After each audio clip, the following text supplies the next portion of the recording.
Welcome back to my YouTube channel. Today our topic is moving coil galvanometer. आज आपका topic है moving coil galvanometer. What is moving coil galvanometer? It is an instrument which is used for detections and measurement of small amount of current. एक ऐसा device जिसके ज़रिए से हम detect भी करते हैं एक सर्किट में करंट फ्लो कर रही है कि नहीं कर रही है, और स्मॉल अमाउंट ऑफ करंट को ये मेजर भी करके देता है। एक मूविंग कॉइल गैल्वेनोमीटर में हमारे पास एक निडल होती है, एक सुई होती है। अगर वो डिफ्लेक्शन शो करेगी तो हम बोलेंगे सर्किट में करंट फ्लो कर रही है। अगर वो डिफ्लेक्शन शो नहीं करेगी, इसका मतलब हमारे पास सर्किट में करंट फ्लो नहीं कर रही है। तो इसका मतलब गैल्वेनोमीटर हमारे पास एक ऐसा डिवाइस है कि डिटेक्ट करके देता है हमारे पास सर्किट में करंट फ्लो कर रही है कि नहीं कर रही है, और इसके साथ साथ ये स्मॉल अमाउंट ऑफ करंट को मेजर भी करके देती है। कौन? Moving coil galvanometer. तो एक ऐसा डिवाइस होता है। तो देखिए यहाँ पर मैंने इसकी कंस्ट्रक्शंस बना के रखी है। मूविंग कॉइल गैल्वेनोमीटर हमारे पास किस तरीके का होता है, यहाँ पर मैंने बना लिया है, डायग्राम आपके सामने है। और सबसे पहले इसकी डायग्राम्स पर और इसकी वर्किंग पर हम डिस्कस करेंगे। हमारा मूविंग कॉइल गैल्वेनोमीटर जो है किस प्रिंसिपल पर बेस्ड है। तो देखिए, इससे पहले जो हमारा ये आज का टॉपिक जो चल रहा है, मूविंग कॉइल गैल्वेनोमीटर हमारा चल रहा है, इससे पहले हमने फाइंड आउट किया था torque acting on rectangular coil. हमने टॉर्क फाइंड आउट किया था एक रेक्टेंगुलर कॉइल पर। टॉर्क क्या होता है? ट्विस्टिंग इफेक्ट ऑफ फोर्स, समझे आप? जिसकी वजह से कॉइल रोटेट करती है उसी को टॉर्क कहा जाता है। तो जिसने वो नहीं पढ़ा होगा torque acting on rectangular coil, पहले उसको समझें, तभी जाकर ये आपको अच्छे तरीके से समझ में आ जाएगा। क्योंकि यहाँ पर आपके पास एक रेक्टेंगुलर कॉइल है PQRS, और उसको एक यूनिफॉर्म मैग्नेटिक फील्ड में रखा गया है। ये नॉर्थ पोल और ये साउथ पोल है। इसका मतलब यहाँ पर भी हमें concept torque acting on rectangular coil का आपको मिल रहा है। तो पहले उसको अच्छे तरीके से समझें, तब जाकर यहाँ पर आपको ये अच्छे तरीके से क्लियर हो जाएगा। तो यहाँ पर हमारे पास जो है ये बिल्कुल बेस्ड है उसी पर। ये आपके पास एक रेक्टेंगुलर कॉइल जो है हमारे पास जो है ये ट्विस्ट करेगी, टर्न करेगी, रोटेट करेगी। किसकी वजह से? एक यूनिफॉर्म मैग्नेटिक फील्ड की वजह से। नॉर्थ पोल है, साउथ पोल है, मैग्नेटिक फील्ड की डायरेक्शन होती है फ्रॉम नॉर्थ टू साउथ। इसके बीच में हमने एक रेक्टेंगुलर कॉइल को रखा है, PQRS को रखा है। इस पर टॉर्क एक्ट करेगी, ये क्या करेगा? ये ट्विस्ट करेगा, ये रोटेट करेगा। तो इसी पर हमारे पास जो है मूविंग कॉइल गैल्वेनोमीटर जो है वो बेस्ड है। प्रिंसिपल इसका यही है। तो वही यहाँ पर लिखा है मैंने, when a rectangular coil is placed in uniform magnetic field, torque act on it which is given by torque. Torque को हम टाउ से रिप्रेजेंट करते हैं। ये किसके इक्वल होता है? NIAB cos थीटा के इक्वल होता है। N नंबर ऑफ टर्न्स, इसमें हमारे पास कितनी टर्न्स हैं? A area of rectangular coil, B magnetic field, जो हमारे पास मैग्नेटिक फील्ड हमारे पास जो बन रही है नॉर्थ पोल से साउथ पोल की तरफ, और यहाँ पर cos थीटा आपके पास ये एंगल होता है, थीटा होता है एंगल किसके बीच में? प्लेन ऑफ कॉइल और मैग्नेटिक फील्ड के बीच में। तो ये हमने एक्सप्रेशन निकाल ली है। हमने टॉर्क को फाइंड आउट किया था हमने जब हमने एक रेक्टेंगुलर कॉइल को प्लेस किया था एक यूनिफॉर्म मैग्नेटिक फील्ड में। इसी पर हमारे पास जो है ये मूविंग कॉइल गैल्वेनोमीटर जो है वो बेस्ड है। अब हम इसकी कंस्ट्रक्शन पर जाएंगे, और कंस्ट्रक्शन के साथ साथ हम वर्किंग भी इसकी बोलेंगे हम। तो देखिए, सबसे पहले हमारे पास जो है ये बीच में आप देख रहे हो, आप ये आपके पास सिलेंड्रिकल फॉर्म में है। तो ये आपके पास क्या है? एक सॉफ्ट आयरन कोर है। सॉफ्ट आयरन कोर जो रेक्टेंगुलर कॉइल्स के बीच में है, समझे आप? इसके बाहर से हमारे पास जो है एक फ्रेम है, रेक्टेंगुलर शेप का फ्रेम है, समझे आप? ये फ्रेम है, यहाँ पर ये कॉइल नहीं है, ये आपके पास फ्रेम है, नॉन मेटालिक फ्रेम है हमारे पास। इस फ्रेम के ऊपर, जैसे हमारे पास हम यहाँ पर फ्रेम कहेंगे, छोटा सा फ्रेम होगा हमारे पास, और उस रेक्टेंगुलर कॉइल्स के बाहर से हमारे पास रेक्टेंगुलर शेप का होगा, और उसके बाहर से हमारे पास रेक्टेंगुलर कॉइल जो होंगी वो वॉन्ड होंगी, समझे आप? वॉन्डेड होंगी। जैसे मैंने ये रेक्टेंगुलर कॉइल जो हैं ये यहाँ पर ऐसे ऐसे, इसके बाहर से ये वॉन्डेड हैं, ऐसे ऐसे इस तरीके से ये वॉन्डेड हैं, समझे आप? तो ये हमारे पास रेक्टेंगुलर कॉइल जो हैं, these rectangular coil are wounded over the soft iron core. ये सॉफ्ट आयरन कोर के बाहर से वॉन्डेड है, समझे आप? और इनकी शेप कैसी है? जैसे हमारे पास फ्रेम अगर रेक्टेंगुलर शेप का होगा, तो इसी तरीके से हमारे पास इसके बाहर से जो वॉन्ड किया गया है रेक्टेंगुलर कॉइल्स को, तो वो भी एक रेक्टेंगुलर शेप जो है वो बनाती हैं। तो इस रेक्टेंगुलर कॉइल्स को सस्पेंडेड फॉर्म में रखा गया है, इसको सस्पेंड करके रखा गया है, लटका कर रखा गया है। एक टॉर्शन हेड है हमारे पास, यहाँ पर टॉर्शन हेड है, ये मूवेबल है, समझे आप? जब हमारे पास ये रेक्टेंगुलर कॉइल मूव करेगी तो इसी तरीके से हमारे पास ये जो हमारे पास जो टॉर्शन हेड है ये भी इसके साथ साथ मूव करता जाएगा, क्योंकि इस पर रेक्टेंगुलर कॉइल पर टॉर्क एक्ट करता है। अब देखिए इस रेक्टेंगुलर कॉइल्स के साथ यहाँ पर एक स्ट्रिप है। ये रेक्टेंगुलर कॉइल जो है सस्पेंडेड है थ्रू स्ट्रिप, एक स्ट्रिप के साथ ये लटकी हुई है, सस्पेंडेड है। जो स्ट्रिप जो हमारे पास जो बना हुआ है फॉस्फोर ब्रॉन्ज मटेरियल से बना हुआ है। तो ये हमारे पास एक फॉस्फोर ब्रॉन्ज मटेरियल है जिसके ज़रिए से हमारे पास ये रेक्टेंगुलर कॉइल जो है वो लटका हुआ है। अब देखिए जब हमारे पास रेक्टेंगुलर कॉइल जो हमारे पास जो है ये रोटेट करेगी, क्योंकि इस पर टॉर्क एक्ट करेगा, तो हमारे पास ये स्ट्रिप भी रोटेट करेगी, ये भी ट्विस्ट करेगी और इसके साथ साथ ये टॉर्शन हेड भी ट्विस्ट करेगा। इस रेक्टेंगुलर कॉइल्स का एक एंड देखिए, हमारे पास इस रेक्टेंगुलर कॉइल्स का एक एंड एक स्प्रिंग के साथ कनेक्ट है, जिसको क्या कहा जाता है, हेयर स्प्रिंग कहा जाता है। और इस हेयर स्प्रिंग का एक एंड कनेक्ट है एक टर्मिनल्स के साथ, जिसको हम T2 टर्मिनल्स कहते हैं। T2 टर्मिनल्स कहते हैं। तो हमारे पास रेक्टेंगुलर कॉइल्स का वन एंड हेयर स्प्रिंग के साथ कनेक्ट है और इस हेयर स्प्रिंग का एक एंड हमारे पास एक टर्मिनल्स के साथ कनेक्ट है, T2 के साथ कनेक्ट है। अब देखिए इस रेक्टेंगुलर कॉइल्स का हमारे पास जो है दूसरा एंड फास्फोरस स्ट्रिप के साथ कनेक्ट है और ये फास्फोरस स्ट्रिप दूसरे टर्मिनल्स के साथ कनेक्ट है, T1 के साथ कनेक्टेड है। और इस रेक्टेंगुलर कॉइल्स को एक प्लेस किया गया है एक यूनिफॉर्म मैग्नेटिक फील्ड में है। नॉर्थ और साउथ पोल हमारे पास स्ट्रॉन्ग मैग्नेटिक पोल्स हैं जो एक यूनिफॉर्म मैग्नेटिक फील्ड बनाएंगे और इस यूनिफॉर्म मैग्नेटिक फील्ड में इस रेक्टेंगुलर कॉइल्स को रखा गया है। अब देखिए आप देखोगे आप ये मैग्नेटिक पोल जो हमारे पास जो हैं, ये मैग्नेटिक पोल्स किस शेप के हैं, कनकेव शेप के हैं। कनकेव शेप इनकी क्यों दी गई है, इनको कनकेव शेप क्यों दी गई है, क्योंकि यहाँ पर हमारे पास जो है ये concave shape of these magnetic poles produce a radial magnetic field. ये एक रेडियल मैग्नेटिक फील्ड को बनाते हैं और रेडियल मैग्नेटिक फील्ड में हमारे पास क्या होता है, plane of rectangular coil is always along the direction of magnetic field. समझिया। तो देखिए वो रेडियल मैग्नेटिक फील्ड यहाँ पर दिखाया मैंने।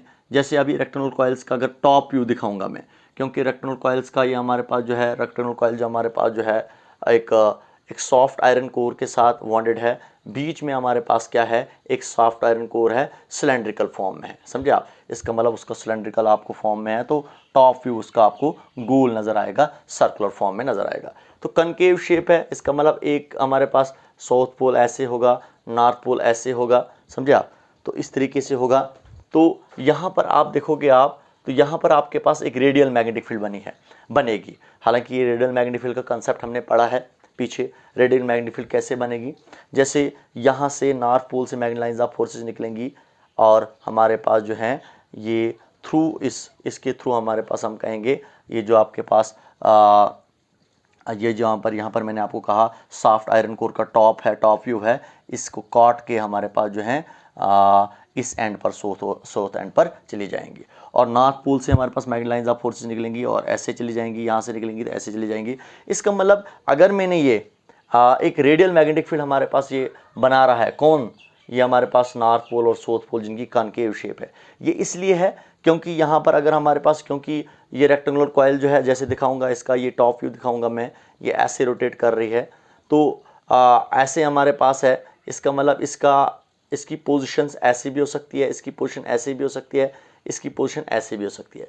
तो हर एक पोजीशन में आप देखोगे आप मैग्नेटिक लाइंस ऑफ फोर्सेस इस कॉइल्स के प्लेन के साथ एंगल जो बनाएंगी वो कौन सा बनाएंगी, एंगल 0 बनाएंगी। क्योंकि देखिए अगर ऐसे रखूंगा मैं, अगर हमारे पास, क्योंकि ये ऐसे भी हो सकती है, ऐसे भी हो सकती है, क्योंकि ये रोटेट कर रही है, तो टॉप व्यू दिखा रहा हूँ इसका मैं, टॉप व्यू। तो देखिए अगर ऐसे हमारे पास रेक्टेंगुलर कॉइल होगी ऐसे, तो ये देखिए प्लेन ऑफ रेक्टेंगुलर कॉइल, तो ये मैग्नेटिक लाइंस ऑफ फोर्सेस हैं। तो मैग्नेटिक लाइंस ऑफ फोर्सेस और प्लेन ऑफ रेक्टेंगुलर कॉइल जो है एंगल बना रही हैं, क्या बना रही हैं, एंगल 0 बना रही हैं। अगर ऐसे हमारे पास रेक्टेंगुलर कॉइल होगी ऐसे, तो ये मैग्नेटिक लाइंस ऑफ फोर्सेस हैं। समझे आप, मैग्नेटिक लाइंस ऑफ फोर्सेस हैं और ये प्लेन ऑफ कॉइल है, तो यहाँ पर भी एंगल आपको क्या बनेगा, वो 0 होगा। तो यहाँ पर रेडियल मैग्नेटिक फील्ड में हमारे पास या ऐसे होगा, तो देखिए ये मैग्नेटिक लाइंस ऑफ फोर्सेस हैं, तो ये प्लेन ऑफ रेक्टेंगुलर कॉइल है, तो हमेशा और हमेशा आपको रेडियल मैग्नेटिक फील्ड में आपको जो मिलेगा, एंगल जो मिलेगा वो आपको 0 मिलेगा। प्लेन ऑफ रेक्टेंगुलर कॉइल और मैग्नेटिक फील्ड के बीच में जो एंगल बनेगा वो आपको 0 मिलेगा, क्योंकि दोनों एक ही डायरेक्शंस में आपको मिलेंगे। तो क्योंकि ये रोटेट करता जाएगा, क्योंकि हमें इस रेक्टेंगुलर कॉइल पर हमेशा टॉर्क एक्ट करना चाहिए। टॉर्क तभी एक्ट करेगा इस पर जब हमारे पास थीटा क्या होगा, 0 होगा, क्योंकि cos 0 जो होता है वो 1 के इक्वल होता है, और तभी जाकर हमारे पास इस पर रेक्टेंगुलर कॉइल पर हमेशा और हमेशा इस पर टॉर्क एक्ट करता जाएगा। अगर ये रेडियल मैग्नेटिक फील्ड नहीं बनेगी, अगर हम यहाँ पर रेडियल मैग्नेटिक फील्ड नहीं बना पाएंगे, तो हमारे पास क्या होगा, यहाँ पर आपके पास जो है प्लेन ऑफ रेक्टेंगुलर कॉइल अगर हमारे पास along the direction of magnetic field नहीं होगा, तो टॉर्क वहाँ पर हमारा 0 भी हो सकता है। जब 0 टॉर्क हो जाए, टॉर्क हमारे पास क्या, टॉर्क 0 हो सकता है, तो 0 जब टॉर्क होगा तो उस टाइम हमारे पास क्या होगा, ये रेक्टेंगुलर कॉइल रोटेट नहीं करेगी। रेक्टेंगुलर कॉइल रोटेट नहीं करेगी तो हमारा मूविंग कॉइल गैल्वेनोमीटर जो है वो वर्क नहीं करेगा, समझे आप। तो इसीलिए ये एक रेडियल मैग्नेटिक फील्ड बनाया गया है। रेडियल मैग्नेटिक फील्ड हमारे पास जो है इसलिए बनाया जाता है क्योंकि आपको एक कनकेव शेप जो हमारे पास जो होती है किसकी, स्ट्रॉन्ग मैग्नेटिक पोल्स की, नॉर्थ और साउथ पोल की, इससे हम क्या बनाते हैं, एक रेडियल मैग्नेटिक फील्ड बनाते हैं। उस पर मैंने डिस्कस किया। देखिए ये हमारे पास क्या होता है, आपको कहूँगा ये हमारे पास सॉफ्ट आयरन कोर है, इसमें मैग्नेटाइजिंग फोर्सेज जो है वो पास ऑन होती हैं। आप सोचोगे कि ये इसके थ्रू ऐसे निकल रही हैं, ये ऐसे नहीं होता है। आप सॉफ्ट आयरन कोर है तो ये मैग्नेटाइजिंग फोर्स जब ऐसे निकलेगी तो ये ऐसे वापस चली जाएगी, नॉर्थ से निकलेगी और साउथ में चली जाएगी। लेकिन बाहर से हम देखते हैं कि ये मैग्नेटाइजिंग फोर्स ऐसे निकली और यहाँ पर जो है वो साउथ में चली जाएगी। तो बाहर का व्यू जो आपको नज़र आएगा इसका, वो आपको नज़र आएगा वो बिल्कुल हमारे पास प्लेन ऑफ रेक्टेंगुलर कॉइल जो है वो along the direction of magnetic field है। लेकिन ऐसे हमारे पास अगर एक्चुअल में हम बोलेंगे तो ये मैग्नेटाइजिंग फोर्सेस ऐसे निकलेंगी और ऐसे चली जाएंगी। यहाँ पर तो बिल्कुल स्ट्रेट चली जाएंगी और यहाँ से जो निकलेगी ऐसे ऐसे और ऐसे चली जाएगी। तो ये हमारे पास जो है कंसेप्ट जो है रेडियल मैग्नेटिक फील्ड का है। और अगर यहाँ पर अगर आपको रेडियल मैग्नेटिक फील्ड का अच्छे तरीके से कंसेप्ट समझ में नहीं आया होगा, पहले रेडियल मैग्नेटिक फील्ड को समझें, इसमें कैसे हमारे पास रेडियल मैग्नेटिक फील्ड बनती है, क्या होता है इसमें, तो तब जाकर आपको यहाँ पर भी आपको समझ में आ जाएगा। अब जब हमारे पास इस रेडियल मैग्नेटिक फील्ड की वजह से एंगल हमेशा 0 होगा, तो इस पर टॉर्क एक्ट करता जाएगा। जब टॉर्क एक्ट करता जाएगा, ये रेक्टेंगुलर कॉइल हमारे पास क्या है, ये रेक्टेंगुलर कॉइल है, ये हमारे पास क्या है, ये रोटेट करती जाएगी। जब ये रोटेट करती जाएगी तो हमारे पास क्या है, ये आपके पास एक स्ट्रिप है, ये भी रोटेट करेगा, ये भी घूमेगा, और घूमेगा तो हमारे पास एक टॉर्शन हेड भी घूमेगा। टॉर्शन हेड के साथ एक हमारे पास क्या है, एक हमारे पास जो है एक निडल होती है, समझे आप, जो मीटर स्केल पर होती है। हमारे पास एक मीटर स्केल पर हमारे पास निडल होती है। जैसे हमारे पास ये टॉर्शन हेड है, अगर ये हमारे पास रेक्टेंगुलर कॉइल हमारे पास ऐसे हमारे पास रेक्टेंगुलर कॉइल है, तो रेक्टेंगुलर कॉइल अगर हमारे पास इस तरीके से घूमेगा, ऐसे घूमेगा, तो टॉर्शन हेड भी घूमेगा यहीं की तरफ, कहाँ की तरफ, लेफ्ट की तरफ घूमेगा, तो वो नीडल भी लेफ्ट की तरफ हमारे पास डिफ्लेक्ट करेगी। अगर हमारे पास रेक्टेंगुलर कॉइल ऐसे घूमेगा, ऐसे घूमेगा, तो ये हमारे पास नीडल भी हमारे पास डिफ्लेक्शन शो करेगी, कहाँ की तरफ, राइट की तरफ। तो यही डिफ्लेक्शन जो हमारे पास नीडल की होती है, यही डिफ्लेक्शन हमें शो करती है कि करंट फ्लो कर रही है हमारे पास किस में, सर्किट में कि नहीं। अगर ये बिल्कुल डिफ्लेक्शन, ये बिल्कुल हमारे पास नीडल जो है बिल्कुल स्टेशनरी रहेगी, इसका मतलब करंट फ्लो नहीं कर रही है सर्किट में। अगर हमारे पास ये डिफ्लेक्शन शो करेगी या लेफ्ट की तरफ या राइट की तरफ, तो वहाँ पर हमारे पास क्या है, इसका मतलब हमारे पास एक सर्किट में करंट फ्लो कर रही है। क्योंकि सर्किट का एक टर्मिनल, जैसे हमारे पास वायर है, हमने जैसे यहाँ से वायर आ रही है, हमने इसमें देखना होगा करंट फ्लो कर रही है कि नहीं कर रही है। उसका एक टर्मिनल T1 के साथ कनेक्ट किया जाता है और उसी वायर का दूसरा टर्मिनल T2 के साथ कनेक्ट किया जाता है, पॉजिटिव और नेगेटिव।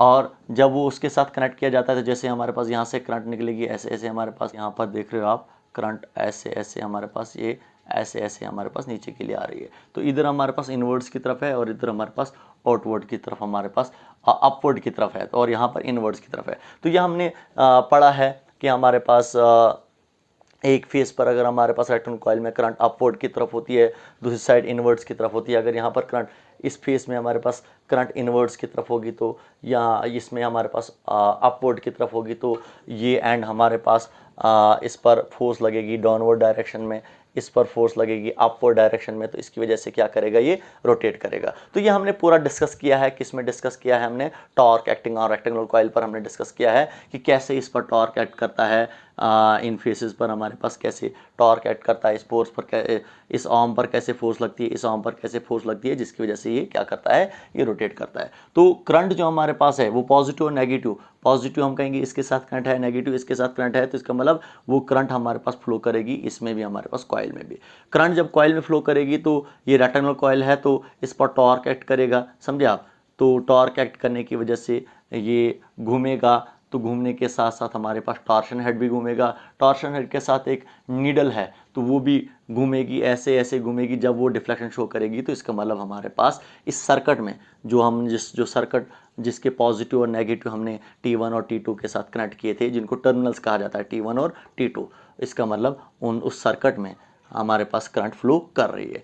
अगर हमारे पास ये इस पर टॉर्क एक्ट नहीं करेगा, नीडल में डिफ्लेक्शन नहीं होगी, जब नीडल में डिफ्लेक्शन नहीं होगी तो इसका मतलब हमारे पास जो है उस सर्किट में, जिस सर्किट को हमने डिटेक्ट करना है उसमें करंट फ्लो कर रही है कि नहीं कर रही है, तो इसका मतलब उसमें हमारे पास करंट नहीं फ्लो कर रही है। तो ये जो अभी मैंने कहा आपको, ये कंस्ट्रक्शंस भी बोली मैंने और इसका वर्किंग भी मैंने आपको बोला। तो क्या क्या हमारे पास होता है उस पर डिस्कस किया हमने। जर्नल में आपको कहूँगा मैं, इस पर टॉर्क एक्ट करेगा, जर्नल में आपने याद रखना है इस रेक्टेंगुलर कॉइल पर टॉर्क एक्ट करेगा, नॉर्थ और साउथ पोल की वजह से ये घूमेगा, रोटेट करेगा, उसकी वजह से टॉर्शन हेड भी घूमेगी। टॉर्शन हेड जब घूमेगी, टॉर्शन हेड के साथ हमारे पास एक नीडल कनेक्टेड है, नीडल भी हमारे पास क्या करेगी, डिफ्लेक्शन शो करेगी। अगर नीडल डिफ्लेक्शन शो करेगी तो सर्किट में करंट फ्लो कर रही है, अगर नीडल डिफ्लेक्शन शो नहीं करेगी तो सर्किट में करंट फ्लो नहीं कर रही है। तो this is the construction and working of moving coil galvanometer. अब हम इसके मैथमेटिकल्स पर जाएंगे हम। तो देखिए, अगर हमारे पास यहाँ पर मैथमेटिकल्स पर जाएंगे हम, जब हम एक रेक्टेंगुलर कॉइल्स को प्लेस करते हैं एक यूनिफॉर्म मैग्नेटिक फील्ड में, तो टॉर्क एक्ट करता है इस पर। वो टॉर्क हमारे पास किसके इक्वल होता है, वो NIAB cos थीटा के इक्वल होता है। तो यहाँ पर आप देखोगे, मैंने कहा रेडियल मैग्नेटिक फील्ड की वजह से प्लेन ऑफ कॉइल की प्लेन जो हमारे पास होती है, प्लेन ऑफ कॉइल जो हमारे पास है, ये प्लेन ऑफ कॉइल है, प्लेन ऑफ कॉइल और मैग्नेटिक फील्ड हमेशा एक ही डायरेक्शन में होते हैं, और थीटा हमेशा और हमेशा कितना होता है, 0 होता है। और आपके पास NIAB cos 0 आएगा। cos 0 किसके इक्वल होता है, 1 के इक्वल होता है। तो NIAB आपके पास आ रहा है, this is a torque which acts on a rectangular coil, जो हमेशा रेक्टेंगुलर कॉइल पर टॉर्क एक्ट करेगा। इसको क्या कहा जाता है, इस टॉर्क को कहा जाता है डिफ्लेक्टिंग टॉर्क। समझे आप, इसको क्या बोलते हैं हम, डिफ्लेक्टिंग टॉर्क, डिफ्लेक्टिंग टॉर्क, इसको डिफ्लेक्टिंग टॉर्क कहा जाता है, जो हमारे पास NIAB के इक्वल होगा। इसको हम इक्वेशन फर्स्ट कहेंगे हम। जो ये हमारे पास क्या है, ये डिफ्लेक्शन शो करेगा, ये ऐसे हमारे पास डिफ्लेक्शन शो करेगा, ऐसे इस पर टॉर्क जब ऐड करेगा तो इस कॉइल का एक एंड स्प्रिंग के साथ कनेक्ट है। इसका मतलब स्प्रिंग भी क्या करेगा, वो भी ट्विस्ट करेगा, उस पर एक रिस्टोरिंग फोर्स एक्ट करेगी। तो जब ये ऐसे हो जाएगा, उसके बाद वापस आ जाता है अपनी ये नॉर्मल पोजीशंस पर, अपनी ऑरिजिनल पोजीशन पर वापस आता है। जब इसकी ऑरिजिनल पोजीशन पर वापस आता है तो कौन इसको अपनी ऑरिजिनल पोजीशन पर वापस लाता है, उसको बोलते हैं रिस्टोरिंग टॉर्क। क्या बोलते हैं इसको, रिस्टोरिंग टॉर्क। वो रिस्टोरिंग टॉर्क किसकी वजह से हमारे पास इसमें प्रोड्यूस होता है, वो इस हेयर स्प्रिंग की वजह से, क्योंकि स्प्रिंग पर एक ट्विस्ट लगता है, ट्विस्ट लगेगा, वो मुड़ेगा, कौन, ये स्प्रिंग मुड़ेगा। तो जब ये मुड़ेगा तो इस पर एक रिस्टोरिंग टॉर्क एक्ट करेगा। उस रिस्टोरिंग टॉर्क की वजह से क्या होगा, ये हमारे पास रेक्टेंगुलर कॉइल वापस आ जाएगी अपनी नॉर्मल पोजीशंस पर। तो वही रिस्टोरिंग टॉर्क अगर हम निकालेंगे, वो रिस्टोरिंग टॉर्क हमारे पास किसके इक्वल होगा, रिस्टोरिंग टॉर्क। वो रिस्टोरिंग टॉर्क किसके इक्वल होगा हमारे पास, ये किसकी वजह से हमारे पास रिस्टोरिंग टॉर्क एक्ट करता है, ये रिस्टोरिंग टॉर्क हमारे पास किसके इक्वल होगा, ये K थीटा के इक्वल होगा। और ये किसकी वजह से हमारे पास इस रेक्टेंगुलर कॉइल में प्रोड्यूस हो रहा है, ये हेयर स्प्रिंग की वजह से। तो यहाँ पर देखोगे आप, ये जो K होता है हमारे पास, ये K जो आपके पास होता है, इस K को क्या कहा जाता है, इसको कहा जाता है torque per unit deflection, torque per unit deflection कहा जाता है। कि पर यूनिट डिफ्लेक्शंस, क्योंकि हमारे पास अगर ये घूम रहा है तो हमें कैसे लगेगा पता, ये कितना घूमा वो एंगल से पता चलेगा। तो पर यूनिट डिफ्लेक्शन, जैसे हमारे पास 1 डिग्री में कितना टॉर्क एक्ट कर रहा है उसी को कहा जाता है टॉर्क पर यूनिट डिफ्लेक्शन, उसको हम के से रिप्रेजेंट करते हैं। और थीटा क्या होता है, deflection, deflection produced in the coil, deflection produced in the coil. तो एंगल से हमें पता चलेगा कि हमारे पास इसमें कितनी डिफ्लेक्शन हुई। तो थीटा जो हमारे पास जो है वो रिप्रेजेंट करेगा deflection produced in the coil में। तो ये हमारे पास क्या है, ये हमारे पास डिफ्लेक्टिंग टॉर्क है, जिसकी वजह से क्या करेगा, ये डिफ्लेक्ट करेगा, अपनी इनिशियल पोजीशन से निकलेगा, और अगर ये वापस आ जाता है अपनी ओरिजिनल पोजीशन पर तो वो किसकी वजह से, रिस्टोरिंग टॉर्क की वजह से, समझे आप। तो रिस्टोरिंग टॉर्क की वजह से ये वापस आता है। अगर हमारे पास ये रेक्टेंगुलर कॉइल बिल्कुल इक्विलिब्रियम में है तो इसका मतलब वहां पर हमारे पास जो होगा डिफ्लेक्टिंग टॉर्क जो हमारे पास जो होगा वो रिस्टोरिंग टॉर्क के इक्वल होगा। तो उस केस में हमारे पास क्या होगा, जिस केस में अगर हम बात करेंगे, अगर ये हमारे पास दोनों जो हमारे पास इक्विलिब्रियम में है, अगर हमारे पास इक्विलिब्रियम में है तो यहाँ पर आप देखोगे आप इन इक्विलिब्रियम, इन इक्विलिब्रियम, तो इक्विलिब्रियम में हमारे पास क्या हुआ, अगर हमारे पास बिल्कुल ये ऐसे हमारे पास है तो उस केस में हमारे पास क्या होगा, उस केस में आपके पास डिफ्लेक्टिंग टॉर्क जो होगा हमारे पास, डिफ्लेक्टिंग टॉर्क जो होगा हमारे पास वो किसके इक्वल होगा, वो रिस्टोरिंग टॉर्क के इक्वल होगा। कब, जब हमारे पास ये बिल्कुल इक्विलिब्रियम में होगा, समझे आप। अभी ये उधर नहीं जा रहा या इधर नहीं जा रहा, बिल्कुल इक्विलिब्रियम है, तो उस टाइम हमारे पास डिफ्लेक्टिंग टॉर्क जो होगा वो रिस्टोरिंग टॉर्क के इक्वल होगा। डिफ्लेक्टिंग टॉर्क आपके पास किसके इक्वल है, आपने निकाला है NIAB के इक्वल है, और हमारे पास जो है रिस्टोरिंग टॉर्क किसके इक्वल है, कि थीटा के इक्वल है। तो यहाँ से मैं करंट निकाल सकता हूँ, मैं हमारे पास करंट कितनी फ्लो कर रही है, तो I is equal to NAB, नीचे आएगा तो NAB और हमारे पास थीटा साथ में है। तो करंट हम निकाल सकते हैं हमारे पास रेक्टेंगुलर कॉइल में कितनी करंट फ्लो कर रही है। तो के आपको पता ही है क्या होता है, torque per unit deflections, N number of turns, A हुआ रेक्टेंगुलर कॉइल, बी हुआ मैग्नेटिक फील्ड, और थीटा हमारे पास क्या हुआ, डिफ्लेक्शंस। तो देखिए ये सब टर्म्स जो हमारे पास, ये सब क्वांटिटीज आपके पास क्या है, ये कांस्टेंट है, फिक्स्ड वैल्यू है इनकी। तो इन पूरे की जगह पर हम क्या पुट करेंगे, जी पुट करेंगे। जी क्या होता है, इसको बोलते हैं गैल्वेनोमेट्रिक कांस्टेंट। तो थीटा, इसका मतलब जी जो होगा वो के अपान NAB के इक्वल होगा। तो इस पूरे की जगह पर मैंने जी पुट किया तो I is equal to G theta के इक्वल आ रहा है। तो यहाँ से मैं निकाल सकता हूँ, मैं I is directly proportional to theta लिख सकता हूँ मैं, अगर मैं जी को हटा लूँगा मैं। तो यहाँ से आपको ये फाइंड आउट हो रहा है कि current is directly proportional to the deflection. इसका मतलब हमारे पास डिफ्लेक्शन का मतलब हुआ कि हमारे पास जो है ये डिफ्लेक्ट हो रहा है, इसमें कितनी ज़्यादा डिफ्लेक्शन हो रही है, समझे आप। तो जितनी ज़्यादा इसमें डिफ्लेक्शन होगी उतनी ज़्यादा हमारे पास इसमें करंट फ्लो कर रही है। तो जितनी ज़्यादा इसमें करंट फ्लो करेगी तो उतनी ज़्यादा इसमें हमारे पास क्या होगी, डिफ्लेक्शन होगी। तो यहाँ से हमारे पास जो है इस एक्सप्रेशन से आपको ये फाइंड आउट हो रहा है कि जितनी ज़्यादा आप करंट फ्लो कराओगे किस में, एक रेक्टेंगुलर कॉइल में, तो उतनी ज़्यादा इसमें डिफ्लेक्शन होगी। जितनी ज़्यादा डिफ्लेक्शन होगी तो उतनी तेज़ी से हमारे पास जो है नीडल जो है वो डिफ्लेक्शन शो करेगा। तो वहाँ से हमें ये फाइंड आउट होगा कि हमारे पास उतनी ज़्यादा करंट फ्लो कर रही है एक्सटर्नल सर्किट में, जिस सर्किट में आपने डिटेक्ट करना है कि करंट फ्लो कर रही कि नहीं कर रही है। तो ये आपके पास था, that was your moving coil galvanometer. इसी के साथ हमारे पास दो टर्म्स है, हमारे पास करंट सेंसिटिविटी क्या होता है, इसी गैल्वेनोमीटर पर बेस्ड है, वोल्टेज सेंसिटिविटी क्या होता है, इसी गैल्वेनोमीटर पर बेस्ड है। वो नेक्स्ट लेक्चर्स में हम समझेंगे।